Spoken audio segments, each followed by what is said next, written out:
नमस्कार दोस्तों, मैं हूं doctor Divya and welcome to Omega Deck. दोस्तों, it is said that arthritis will be the biggest epidemic in India by 2013 और अगर हम आंकड़ों के बारे में कहें तो 2013 तक करीब 65 करोड़ लोग अर्थराइटिस से सफर करेंगे सिर्फ और सिर्फ इंडिया में। तो आखिर ये अर्थराइटिस है क्या? क्या इसे हम प्रिवेंट कर सकते हैं? क्या इसे हम किसी भी हालत में क्योर कर सकते हैं? जी हाँ दोस्तों, इसी के बारे में आज हम डिस्कस करेंगे ओमेगा डेक के इस एपिसोड में। और इसके लिए एक बार फिर से हमारे बीच मौजूद हैं डॉक्टर अशाई। डॉक्टर अशाई एक जाने माने फिजियोथेरेपिस्ट हैं और साथ ही साथ ही is HOD of advance physiotherapy at Saifee hospital Mumbai. So let's welcome him. Welcome doctor, welcome to the show. Doctor, अक्सर हम लोगों के मुंह से सुनते हैं कि मुझे अर्थराइटिस का प्रॉब्लम हो गया है, मुझे काफ़ी पेन रहता है और ये बहुत ही कॉमन सा लिंगो बन गया है कि मुझे अर्थराइटिस हो गया। Even youngsters are using this particular word. तो सबसे पहला सवाल यही होगा कि व्हाट इज अर्थराइटिस, इसका करेक्ट डेफिनेशन क्या है? See, arthritis, when you talk about arthritis, it's a joint pain. Okay. Now, which kind of arthritis? कौन सा arthritis है? There's a rheumatoid arthritis, there's a osteoarthritis, there's a polyarthritis which is in different joints. There's a simple arthritis which is, we call it like because of overusing of a joint. And there's a juvenile arthritis जो बच्चों में होता है। तो जब ये arthritic changes दिखते हैं body में, तो मेनली अगर आप रोमेटॉइड आर्थराइटिस देखिए तो it's with the females, 99% with the females. तो आप between the age of 25 to 35 maximum females gets affected by this. आप ऑस्टियोआर्थराइटिस देखेंगे तो it's about 35-40 people starting getting osteoarthritis because of knee problem, because of overstraining the joint. And juvenile arthritis is with the kids, small kids. जब वो बच्चे होते हैं between the age of 10-12 it starts, inflammatory condition starts. Okay.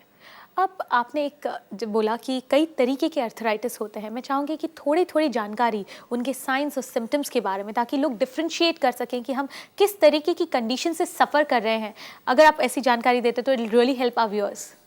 See, rheumatoid arthritis is mainly seen with the females, 99%, and it starts with the hands, periphery joints. We call it peripheral joints. पाँव के, हाथों की उंगलियों में, पाँव की उंगलियों में, elbows में. It never starts with the neck or spine. Okay.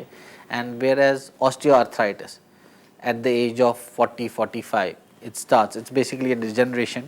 जो आपका घुटना होता है, वो उसमें space reduce हो जाती है because of weight, because of overuse, because of weak muscles. तो डिजनरेशन होने लगी है which is known as osteoarthritis. And बच्चों में जो होता है it's a multiple joint pain because of there is a antigen in the body which is known as HLA-B24। अगर वो एंटीजन पॉजिटिव आ गया तो रूमेटॉइड आर्थराइटिस इज 99% कन्फर्म। लेकिन अगर ऐसा नहीं है कुछ तो it can be a simple arthritic changes which is seen with the bones, the erosion of the bones, जो बोन घिस जाते हैं उसकी वजह से आर्थराइटिक चेंजेस आती है bones. Okay, there is lot to understand in this and there are lot of questions to be asked. मेरा अगला सवाल ये होगा कि ये जो कंडीशन है, जो डीजनरेशन है, इसे किस तरीके से प्रिवेंट किया जा सके? See, as a physio if you ask me, I will tell you simple thing, start strengthening with non-weight bearing exercise. Either you do the exercises sitting at home, don't do any squats, lunges, बिल्कुल बंद करें, या अगर आप pool में जाते हो swimming करने के लिए, the best thing is against water resistance आप इसको करें, that will help you to strengthen the muscles. Now you ask me it's a arthritis and how you're preferring the exercises, आप exercise कैसे करेंगे inflammatory condition में, that's where your Omega Deck product can come into the action. So what you can do, you can start with the Omega Deck to reduce the inflammation because it's an inflammatory condition. Correct. To reduce the inflammation, if you have anti-inflammatory, there's nothing wrong in that. You can have it because if it's too acute to reduce the pain, a doctor will give you that. But side by side, you can have Omega Deck which will help you to supple the joint. The stiffness will be less. See what happens, the pain is because of swelling. If you don't reduce the swelling, pain won't reduce. So what you need to reduce the swelling first, for that Omega Deck is already there. But on top of that, if it's too much of swelling, ज़्यादा है, so you can go ahead with the anti-inflammatory as well as Omega Deck side by side. And then once the swelling is reduced, pain is less, you can start strengthening exercise with that. I think doctor, आप repetitively एक चीज़ बोल रहे हैं कि अगर आपको inflammation है तो आपको एक्सरसाइज नहीं करनी चाहिए। तो इस कंडीशन में वो क्या करे, किस तरीके की एक्सरसाइजेस करे जो उन्हें स्ट्रेन ना दे, उनके पेन को इंक्रीज ना करे और उनकी कंडीशन को बेटर करे? जब स्वेलिंग होता है तो फूल जाता है जॉइंट। करेक्ट। फूल जाता है तो स्पेस कम होती है मोबिलिटी की। अगर आप उसको एक्सरसाइज करेंगे, उस टाइम मोबिलिटी एक्सरसाइज करेंगे तो स्पेस रहती नहीं, आप प्रेशराइज कर रहे हो कार्टिलेज को, आप उसको इरोड कर रहे हो, आप ज़बरदस्ती घिसा रहे हो कार्टिलेज को।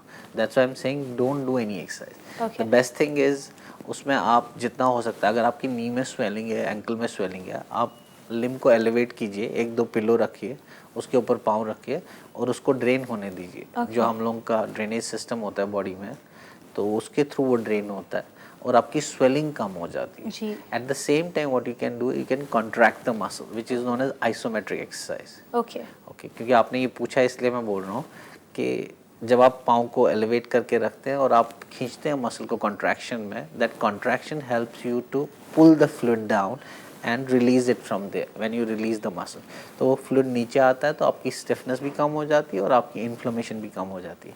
हाँ, लेकिन ये ध्यान रहे कि अगर आप इन्फ्लेमेशन में बेंड और स्ट्रेट कर रहे हैं नी को या किसी भी जॉइंट को, that can cause the damage to the joint. But अगर आप स्ट्रेट रखो और खाली मसल वर्क करो, that will help you to reduce the inflammation. तो आई थिंक ये जो जानकारी आपने दी है, मैं सिर्फ अपने दर्शकों से ये रिक्वेस्ट करना चाहूँगी कि अगर आपको इस तरीके की कोई भी कंडीशन है तो एक एक्सपर्ट की एडवाइस लेना बहुत ज़रूरी है। आप कोई भी एक्सरसाइज अपने मन से ना करें, आप पहले एक्सपर्ट के पास जाएं, उनसे जानकारी लें कि किस तरीके के एक्सरसाइज रूटीन को आपको फॉलो करना चाहिए ताकि आपके जो जॉइंट्स है वो डैमेज ना हो।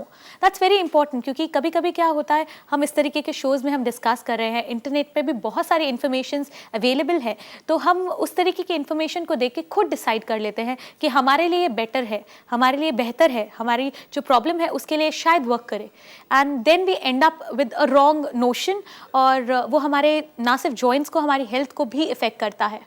That's very right.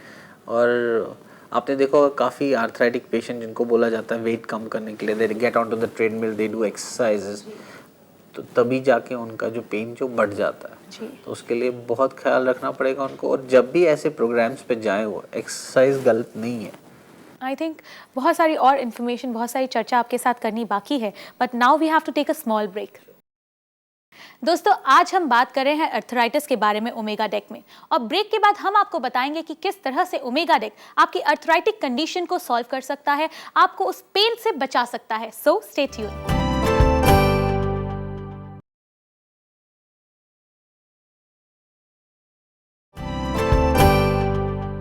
Welcome back after the break. आप देख रहे हैं ओमेगा डेक और आज हम बात कर रहे हैं ऑस्टियोआर्थराइटिस और अर्थराइटिक कंडीशंस के बारे में। तो चलिए चर्चा को जारी रखते हैं। डॉक्टर, एक बहुत इंपॉर्टेंट क्वेश्चन जो शायद मेरे मन में ही नहीं, जो हमारे व्यूअर्स हैं उनके मन में भी होगा कि ओमेगा डेक और ऑस्टियोआर्थराइटिस या जो अर्थराइटिक कंडीशंस हैं वो किस तरह से कोरिलेट होती हैं। See, as I told you, omega deck में जो फैटी एसिड्स हैं, जो एसेंशियल 3 फैटी एसिड्स हैं और अमाइनो एसिड्स हैं, that is helpful for the joint, not only after it starts, arthritis starts, you can have it before arthritis. Now आप पूछेंगे क्यों, किस लिए खाना है? The thing is why we take supplement. अभी जैसे आप आज जितना भी हम लोग खाना खाते हैं उसमें ओमेगा 6 लेवल इतना हाई है कि chances of inflammation are maximum, right? जैसे ब्रेड है, ऑयल है, काफ़ी चीज़ें हैं, तो उसको हम अवॉइड करने के लिए, अगर हम उसको नलिफाइड करने के लिए, कम करने के लिए अगर हम ओमेगा 3 साथ में लेते हैं तो दैट्स मोर हेल्पफुल। तो क्या होता है, उसकी वजह से इन्फ्लेमेटरी कंडीशन भी कम हो जाता है और स्टिफनेस भी कम हो जाता है। अब देखोगे काफ़ी लोग, आपने देखा होगा कि जिनको आर्थराइटिस होता है उनको बोला जाता है खट्टा नहीं खाना, खट्टा खाने से एकदम एक्टिवेट हो जाता है इन्फ्लेमेशन। बट कभी कभी क्या होता है, खा जाते हैं वो लोग, but if they have omega 3 on side में, ओमेगा डेक जो प्रोडक्ट है जो अगर उस साइड में खा सकते हैं, तो it gets nullified, it gets cut down to at least 1:5 ratio, which is 1:20 ratio, so it gets to 1:5 ratio, तो आपका इन्फ्लेमेशन कम हो जाता है। आई थिंक नेचर का जो एक थॉट है, it's all about balancing act. तो हम लोगों को जो रेशियोज हैं, चाहे वो ओमेगा के हों, चाहे वो हमारी डाइट में हो, it need to be balanced, और अगर बैलेंस मेंटेन होगा तो हमारी हेल्थ जो है वो भी मेंटेन होगी। That's what we say, have a balanced diet, don't get on starvation. See काफ़ी लोग ऐसे बोल रहे हैं मोटापा कम करने के लिए we should go for a starvation, we should go start having less food. Don't do that, because you have lot of problems after that.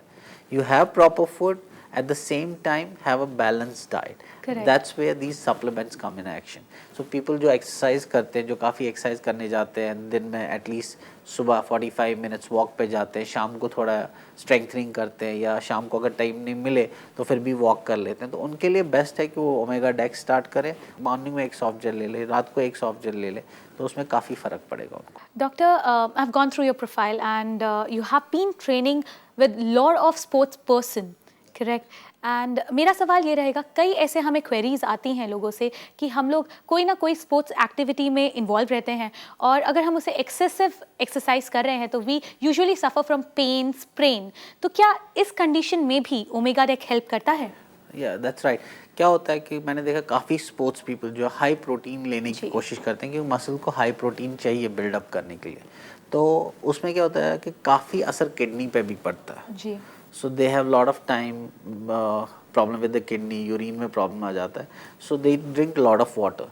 But अगर हो सकता है, what I suggest them कि to minimize, देखो आप sportsman में injury को avoid नहीं कर सकते, but you can minimize it. You can cut down it to 2% rather than 10%. So for that, if your joints are supple, if your joint are good, if you have a good muscle strength, and plus if you have omega deck with that, that's omega 3 fatty acid, if you are having with that, that will help you to keep your muscle supple, to keep your flexibility improved. आपका जो झुकना है, उठना है, क्योंकि आप जैसे हम लोग नॉर्मली बोलते हैं एज अ फिजियो, हम लोग बोलते हैं कि अगर आपको बैक में प्रॉब्लम नहीं करना है तो आप नीचे बैठ के चीज़ को उठाइए, आप घुटनों को. अगर आप एक क्रिकेट प्लेयर को बोलोगे कि आप झुको पहले फिर बॉल उठाओ फिर थ्रो मारो, उतनी देर में 4 रन बैट्समैन ले लेगा, तो यू कांट डू दैट. तो उनकी नेसेसिटी के हिसाब से आपको उनको सपलनेस रखना है, उस सपलनेस के लिए मेंटेन करनी है, उस फ्लेक्सिबिलिटी के लिए आपको ऐसी सप्लीमेंट्स की ज़रूरत है जो आपको हेल्प कर सकता है. तो मेरी अभी तक जितने भी स्पोर्ट्समैन मेरे पास आए हैं जब से ओमेगा डेक मार्केट में आया, तो I am trying to tell them to have it. और काफ़ी जो सीनियर इंटरनेशनल प्लेयर्स हैं, हमारे कुछ टेनिस प्लेयर्स हैं इंटरनेशनल प्लेयर जो अभी रैंक नंबर 1, नंबर 2 हैं, वो लोग भी ले रहे हैं, काफ़ी क्रिकेटर्स ले रहे हैं. अभी we have started with small kids once a day, तो दैट्स हेल्पिंग देम, क्योंकि अभी समर वेकेशन है तो एक्टिविटीज बहुत रहती है, तो दे गो फॉर प्लेइंग, तो आने के बाद they feel stiff, they feel tired, so if they have one of these tablets it helps them a lot. I think जाते जाते मैं चाहूँगी कि आप हमारे जो व्यूअर्स हैं उन्हें कोई टिप दें. You can live healthy and look younger. That was really nice.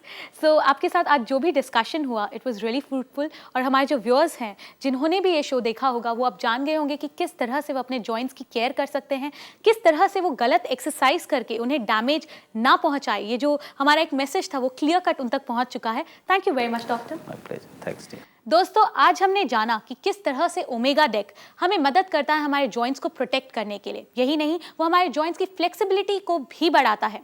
अगर आपके पास कोई सवाल है, कोई क्वेरी है, आप हमें कांटेक्ट कर सकते हैं. हमारे कांटेक्ट डिटेल्स हैं